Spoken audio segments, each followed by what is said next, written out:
All right, everyone. Happy end to chapter 10. This is Nick Jacobs, your intermediate algebra instructor at Yavapai College. And we'll be talking today about section 10.7 on complex numbers. So let's get started. This is one of my favorite sections, actually, dealing with the imaginary numbers, I. So again, we're going to introduce the imaginary unit, I, and then standard form of writing a complex number, adding, subtracting, and multiplying complex numbers, calculating different powers of I. Actually, that'll pretty much be optional. So these last three things, calculating powers of I, finding complex conjugates, and dividing complex numbers will be optional for us. But it's these first two objectives that we're going to focus on. And this will not be as long as section 10.6, I can guarantee you. So properties of the imaginary unit or the imaginary number, I. So here are a couple facts, okay? Here are some facts that I is equal to the square root of -1. So before, there's no way that we could have taken square roots of negative numbers. And I allows us to do that. I squared is actually equal to -1. Okay, so a couple of other facts there. Also, just so you know, I cubed is actually equal to -I. And then I to the fourth is equal to 1. And we could get those by, like I squared, we could take I squared times I squared. Well, -1 times -1 is +1, right? And we could take these two things actually and multiply those two things together as well for I and I squared. And we would get square root of -1 times -1, which is just -I, right? If you make the square root of -1 into I.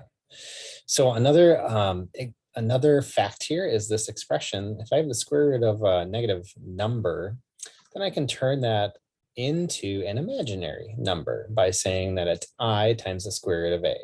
So how does that work? Well, if I have the square root of -5, oops, I wrote that wrong, the square root of -5 on the inside, okay? And I want to make this, so before we said that this was undefined, we could not find this, but now that we have defined what I is, what I can do is I can take this guy and I can say that this is the same thing as -1 times 5, which we know that property from before. We talked about radicals. And I can break this up using the product rule. And then square root of -1 now is I. And the square root of 5 would just stay on the inside. So I could simplify square root of -5 to I times the square root of 5. So that allows us to deal with negative square roots. So now, basically, we have defined all of our numbers here. Complex numbers are really what we're talking about in this section, and we define those and we write them in what we call standard form, and we'll talk about that more today. But they're written in the form A plus BI. So A and B are just real numbers. And what makes them complex then would be that number I. But complex numbers actually can be broken up into real numbers and our imaginary numbers. But real numbers, B is 0. So there's no way that I could have an I in there. For imaginary numbers, B is never going to be equal to 0. So we are going to have an I. And then obviously we have our rational numbers and irrationals, which we've talked about. And then pure imaginary numbers there, again, would just be, something where I basically have 0 out in front here, and then I have an I number right there. So I'm not going to get too much into this, just kind of a diagram if you're wondering. So let's go through some examples. Let's write each of these square roots using the imaginary I. So now that we can actually do negative square roots, okay? So what I'm going to do here is, and you can do these in a couple different ways, but I kind of think of this again as -1 times 36. Okay, and what that allows me to do again is to break this up into the square root of -1 times the square root of 36. And we know now that the square root of -1 is I, and the square root of 36 is 6.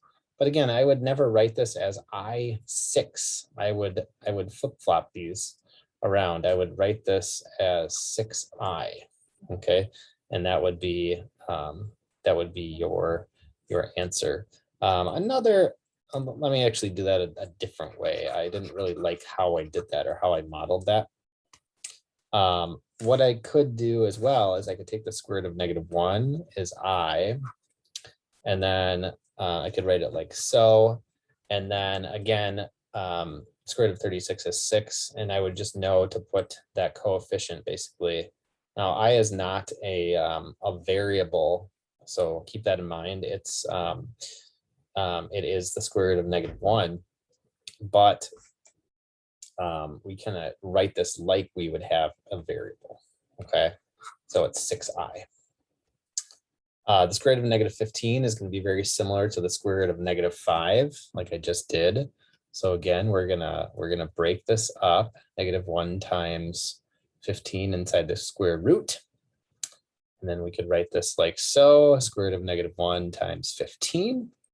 And the square root of -1 is I, and I can't break down the square root of 15 anymore. So this is as far as you can go on that one. Let me go to the square root of -45. Can kind of start it the same way. Break it up. And I have I times the square root of 45, but you may notice that 45 I can still break down, right? If I'm looking for some perfect squares here, I could have the square root of 9, which is a perfect square, times the square root of 5, and square root of 9 is 3, so I can pull that out front to have 3 times I, and then the square root of 5. And that would be as far as you can go.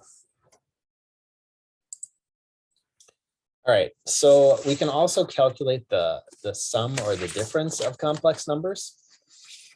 So if I have a plus bi and then maybe c plus di as two complex numbers, then what I can do is I can basically put these two things together, the a and the c, and I can also put these two things together, the bi and the di, okay? And then same thing when you are subtracting or finding the difference, you can basically group those, or those kind of, we can kind of call them like terms if you want. But then in the end, the standard form of a complex number is a plus bi. So if I ask you to write it in standard form, it has to be in this form, and I'll model that here in a second. So we're going to find each sum or difference, and then we're going to write it in standard form. Again, the final answer needs to be, it needs to be in the form a plus bi, where a and b are just any real number. So let's go ahead there. And again, what we can do is we can group the like terms here. So I can say that this is equal to, I have the 8 and the 5. And if you wanted to, you could write those in parentheses. And then I have the 2i and the 6i. So I could say plus 2i plus 6i. And that would give me -3 plus 8i. Another thing that people do sometimes is they factor out an I. So they kind of say like 2 plus 6 times I, and then 2 and the 6 would add to be 8. And I have that I there. But you can do it that way, or you can do it this way if you want. And again, your final answer should be in this form, the a plus bi, where these are real numbers here, the -3 and the 8. So it is in that form, so we're good. Let's do the next one. I have 9i minus quantity 3 minus 2i. So I have to distribute this negative sign to these. Let's do that first. So I have I have 9i minus 3, right, when I distribute the negative to it. And a negative is positive, so I have plus 2i. And then now again, I kind of hesitate to call these like terms, but I can pair these two up. I have 9i and the 2i. which makes 11i. But remember, you have to actually write the whole number there out front. So it's actually -3 plus 11i. Some people write it as, 11i minus 3. That's actually incorrect. Okay. They always want the I term at the end. Okay. So don't write it like this. Okay. All right. Let's do, oops, I actually had those. I'm sorry about that. I had this guy down here for some reason. I apologize for that. And then I wanted to do that down there. All right. Well, hopefully you can still, hopefully you're watching and you kind of got the gist of that.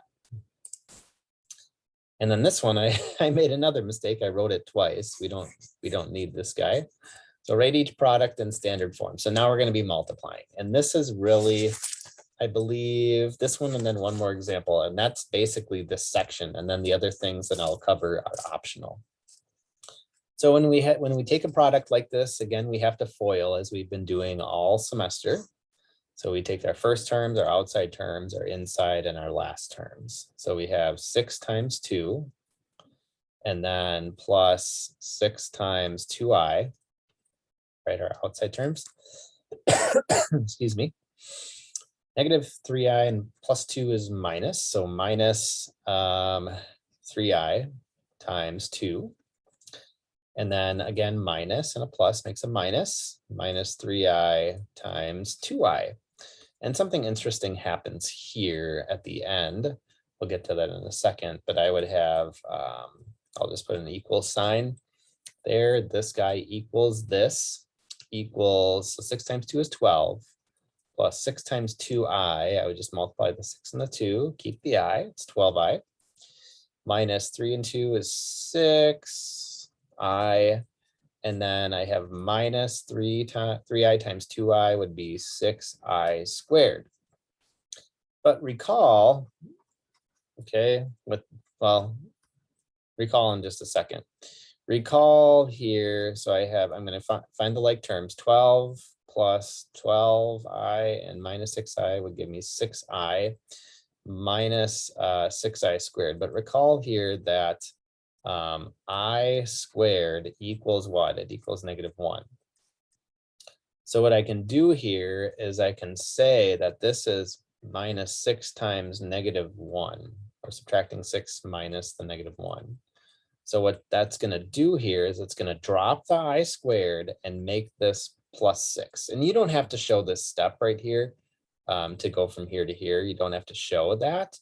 I'm just showing it to you because that's the first time that we've seen that, okay, that we're basically making this I squared into a -1, because that's the fact, right, that we learned earlier, that I squared is -1. And then I have 12 plus 6i plus 6. Again, I'm going to combine like terms. 18 would be the 12 plus the 6, and then plus 6i. And that is in standard form. That's in our A plus BI form. All right. One more example of taking a product, and that's basically it for this section, except for the optional things. So let's FOIL this out.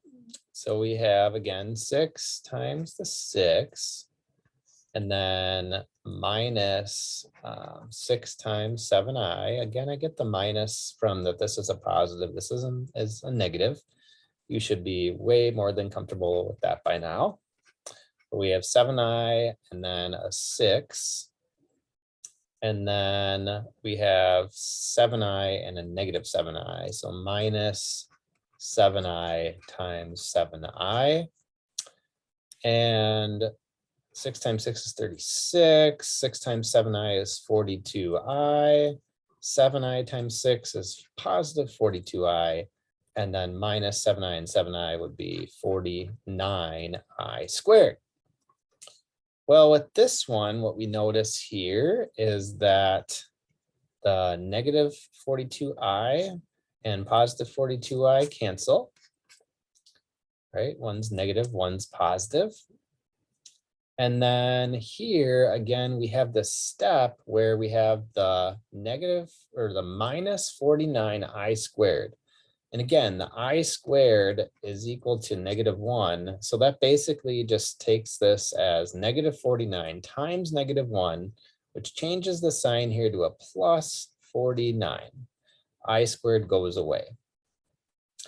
If you're wondering about this step, if you skip the last example, go back to the last example in the video and look at that step. So I kind of skipped here that I squared is equal to -1. But then 36 plus 49, I believe, is 85. And that one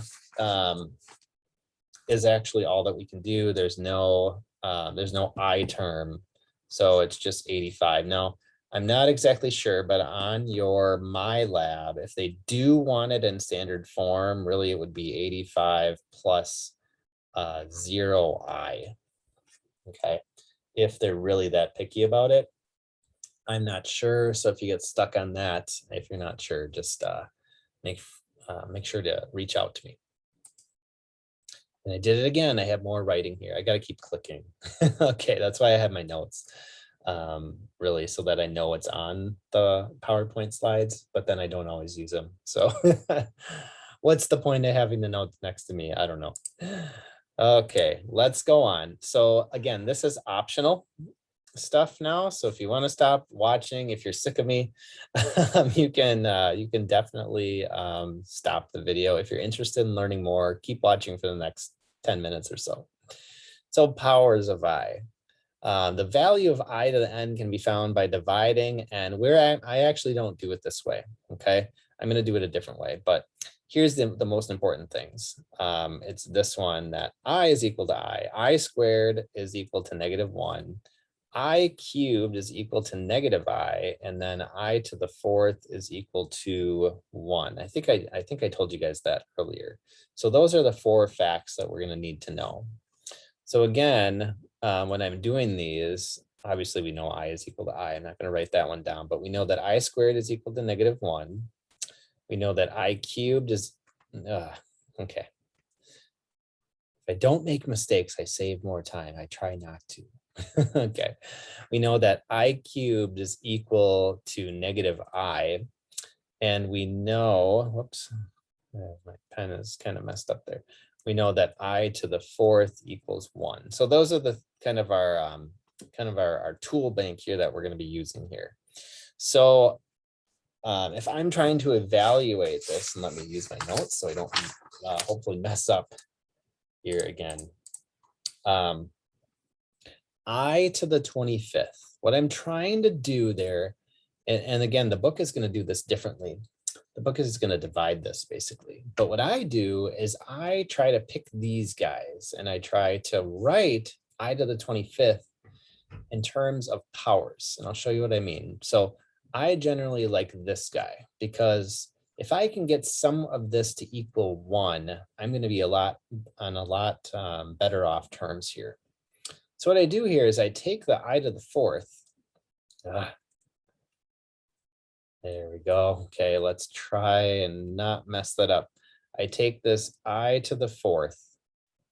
And what I can do is I can use basically the rule that says if I have a power outside of a power, I can multiply that in. So if I take this as a 6, that's going to get me to 24, right? 4 times 6 when I would multiply that in. So then the only thing that I have left over is I to the 1st, right? Because I know that 24 plus 1 is equal to 25, okay? And remember, when you multiply with exponents, you add them. So if this is a 24 and this is a 1, that would add to be 25. Why did I do that? Because I to the 4th is what? I to the 4th is 1. So really, this is just 1 to the 6th times I to the 1st. I'm not going to actually, well, I'll write the I to the 1st. But 1 to the 6th is just 1. I to the 1st is I. And 1I is just equal to I. So I to the 25th simplifies, really, or you could also say that it evaluates to I. Let's simplify, or let's evaluate I to the 7th. So again, I can break this up as I to the 4th, but it would just be to the 1st power.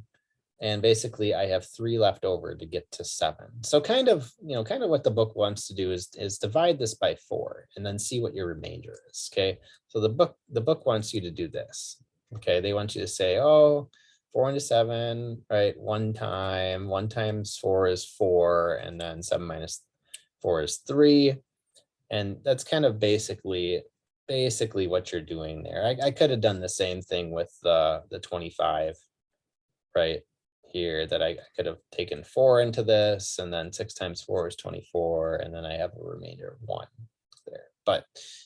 And I wrote down something wrong. Maybe you noticed that mistake. What should I have written here? This should be a 3, right? So I to the 4th times I to the 3rd, right? I would add the 4 and the 3, just double checking. That would give me the 7. But now I know that I to the 4th is 1, and I to the 3rd is what? What is I to the 3rd? Well, let's use our tool bank here. It is negative I. So I have 1 times negative I, which is negative I. So I to the 7th evaluates or simplifies to negative I. Last example that I'll show on this, again, this is optional, is I to the 44th. Well, 44, actually, 4 goes evenly into that 11 times. So there's no remainder. So this one is super easy. And that if I take I to the 4th, raise it to the 11th, I get 1, right? I to the 4th is equal to 1, 1 to the 11th, which is just simply 1. So I to the 44th is equal to 1. All right, now let's do some complex conjugates. So we had talked about when we had, when we rationalized, right, the denominator for radicals. This is kind of similar, but we're doing the conjugate of the denominator. So what is a conjugate? Okay, what is a conjugate? Well, if I have a plus bi, okay, the conjugate of that would be a minus bi. So I just switch the sign. If I have a minus bi, the conjugate of that is a plus bi. So I keep the first term a, and then I just switch the middle sign. That's basically all I'm doing. But what I want to do here, and why I do that, is because it's going to basically allow me to get rid of I in the denominator of this, okay? And I'll show you kind of how that works, and which may also explain a little bit about why it works. So what I'm going to do is I'm going to take my denominator. So what we do here is we take the conjugate, actually the complex conjugate, right? We call it a complex conjugate because these are complex numbers. We take the complex conjugate of the denominator, okay? And we multiply that by top and bottom, kind of like when I was rationalizing. So what's the conjugate of 5 plus I? The conjugate of 5 plus I would be 5 minus I. And I have to do that on top and bottom. And then I'm going to FOIL this out. And I'm going to do this faster than I normally would. So this is all equal to 3 times 5 is 15. 3 times negative I is minus 3i. 2i times 5 is 10i. 2i times negative I is negative 2i. Let's do the denominator. 5 and 5. 5 times 5 is 25. 5 times negative I is minus 5i. I times 5 is plus 5i. And I times negative I is negative I squared. Let's simplify the numerator. I have 15. I have negative 3i plus 10i is 7i. This guy, I squared, is equal to negative 1. And then I have a minus 2, so that just changes to plus 2. That's our rule that we talked about earlier. And I have 25 minus 5i and plus 5i cancel out. And then negative I squared gives us negative times a negative 1, which is plus 1. So it's this step here where we cancel these guys, and then this becomes a negative 1, which allows the imaginary number I to disappear in your denominator. And that's why we do this. And then let's combine like terms on the top. I have 15 plus 2 is 17, and 7 I left over. 25 plus 1 on the denominator is 26. I still have to write this all out in standard form, so a plus bi. So I take this as 17 over 26 plus 7 over 26i. And that's our standard form. So again, completely optional, but I wanted to show you that. And I think I have one more example, and it's 9 over 3i. So again, our conjugate is just going to be basically the opposite of this. Well, if this was 0 plus 3i, then the conjugate of it is going to be 0 minus 3i. So basically, I just multiply this by negative 3i. So I take this 9 over 3i, and I times it on top and bottom by the conjugate here, negative 3i. So let's multiply in the top. 9 times negative 3i is negative 27i. 3i times negative 3i is negative 9i squared.